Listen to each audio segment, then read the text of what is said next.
Bonjour Renaud. Bonjour Alix. On valide. Hein.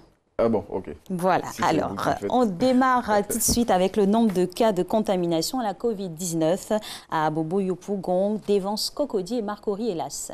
Oui, bonjour à tous. C'est le ministère de la Santé et de l'Hygiène publique qui a fait cette révélation hier à la cérémonie d'ouverture du centre d'accueil et de dépistage d'Adjamé. Selon le docteur Aka Wele, qui est cité par Soir Info, cette situation est due au relâchement des populations de ces deux communes dans le respect des mesures barrières. Et on avait tout le temps dit ici, hein, oui. Il faut être très tatillonnant sur les et mesures barrières. Continuer à observer les mesures barrières. Exactement, il faut se ressaisir rapidement. Le véhicule d'une ONG saisi avec une importante quantité de drogue. 150 kilos, c'est la quantité de cannabis saisie par la police nationale dans la voiture d'une organisation non gouvernementale. Selon Soir Info, cette ONG s'adonnait à certaines pratiques délictueuses telles que le trafic de stupéfiants en utilisant bien évidemment sa couverture d'organisation non gouvernementale.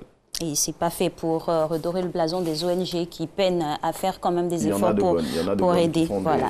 Il faut dissocier l'ivraie du bon gré. Oui. Révision de la liste électorale, la jeunesse du RHDP affiche ses ambitions. Les jeunes du Rassemblement des Oufouettistes pour la démocratie et la paix se sont fixés comme objectif d'obtenir l'enrôlement de 2 millions de nouveaux majeurs à l'occasion de la révision de la liste électorale. Le Patriote, dans son édition de ce jour, révèle la stratégie de ceux-ci comptent utiliser pour atteindre ce but. Et l'organe SMART s'intéresse au bureau politique du PDCI-RDA.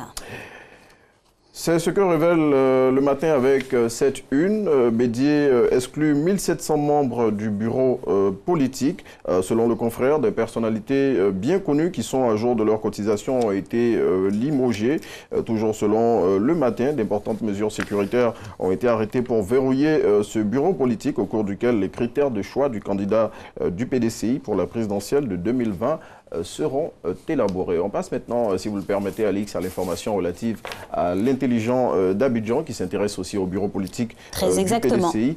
Et là-dessus, le confrère révèle pourquoi Henri Konan Bédier a coopté 400 personnes sur plus de 2000 membres. Le quotidien évoque notamment l'absence des anciens ministres Thierry Tano et Tidiane Thiam parmi les heureux élus de cette importante activité qui se tient en prélude à la convention du parti septuagénaire.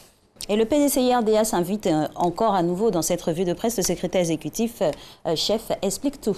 Oui, et à quelques jours de la convention du PDCI-RDA, Maurice Kako-Gikawe fait le grand déballage sur les motifs, les articulations et les objectifs du bureau politique extraordinaire qui se tient aujourd'hui et demain. Dans une interview accordée au Nouveau Réveil, M. Gikawe révèle les critères de choix des 400 membres qui vont animer ce bureau politique aujourd'hui et demain. Et on termine cette revue de presse comme pour être unis dans cette thématique du jour, à savoir la naissance. Vous nous donnez la panacée pour avoir des jumeaux aujourd'hui. Et oui, selon M. Jacques Hoffman, commissaire général d'un événement en hommage au moment qui se tiendra le 7 juin, jour de la fête des mères, pour avoir des jumeaux, il faut consommer en grande quantité certains produits tels que notamment ceux contenant du lait. Et donc pour savoir comment contracter à coup sûr une grossesse gémellaire, il faut lire l'Inter de ce jour. Très bien. Et vous, ça vous intéresse? Oui, pourquoi pas. D'accord. On vous le souhaite en tout cas. Nous, c'est